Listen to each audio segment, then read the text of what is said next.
સુરત મહાનગરપાલિકા કચેરી સગ્રામપુરા તલવાડી સ્થાનિક રહીશો માટે મોરચા લાવી વિરોધ નોંધાવ્યો।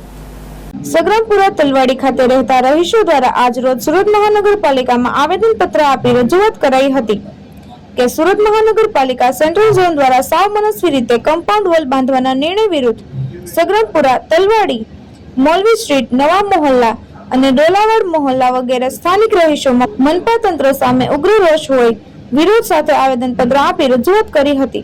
તેની સાથે જ જણાવ્યું હતું કે સગ્રામપુરા વિસ્તારમાં હજારોની સંખ્યામાં છેલ્લા ઘણા વર્ષોથી લોકો વસવાટ કરી રહ્યા છે અને આ વિસ્તારમાં આ દિવાલ બનાવવાથી ફાયર તેમજ એમ્બ્યુલન્સ જેવી પ્રાથમિક સુવિધાની ગાડીઓ આવવામાં પણ મુશ્કેલી પડશે। તેથી દિવાલ બનાવવાના વિરોધમાં આજ રોજ આવેદનપત્ર આપીને રજૂઆત કરાઈ હતી।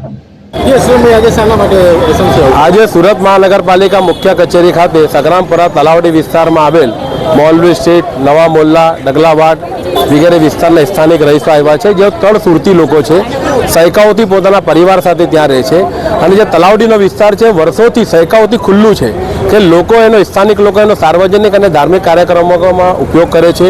આજે રસ્તો એટલો ખુલ્લો છે કે ક્ષેત્રપાળ મંદિર પર જ્યારે લાંબી લાઈન લાગે છે દર શનિવારે કે વાર તહેવારે, ત્યારે પણ ઇમરજન્સીમાં એ રસ્તાનો સૌ લોકો ઉપયોગ કરે છે। ઉપરાંત ફાયરની ગાડીઓ કે 108ની ગાડી માટે પણ અત્યારે પૂરતો રસ્તો છે, પરંતુ સુરત મહાનગરપાલિકાનું તંત્ર જે પ્રાથમિક સુવિધા લોકોને આપ્યું છે, પાણી, ડ્રેનેજ, લાઇટ, આરોગ્ય, એના પર પૂરતું ધ્યાન નથી આપતો, રોડ બનાવવા પર પૂરતું ધ્યાન નથી આપતો, પરંતુ સાવ મનસ્વી નિર્ણય કરીને ખુલ્લી જગ્યા પર કમ્પાઉન્ડ વોલ કરવાના આજે કામ શરૂ કર્યું હતું, એનો સ્થાનિકે વિરોધ કરીને કામ અટકાવ્યો છે।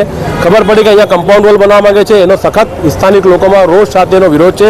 એ રોષ આપ પણ જોઈ શકો છો કે ખૂબ મોટી સંખ્યામાં સ્થાનિક લોકો અહીંયા ઉપસ્થિત છે અને સૌથી મોટી વાત છે કે લઘુમતી સમાજના લોકો છે। સુરત મહાનગરપાલિકાનું તંત્ર લઘુમતી સમાજના લોકોને જેમ કે પ્રકારે બાનમાં લેવા માંગતો હોય કે બંધક બનાવવા માંગતો હોય એ પ્રમાણેની નીતિ રીતિ છે, એ કોઈપણ સંજોગોમાં ચાલે નહીં। એનો આ કમ્પાઉન્ડ વોલ ના બને એનો વિરોધ પ્રદર્શન કરવા માટેનો વિરોધ નોંધાવવા માટે આજરોજ સ્થાનિક લોકો ખૂબ મોટી સંખ્યામાં અહીંયા આવ્યા છે।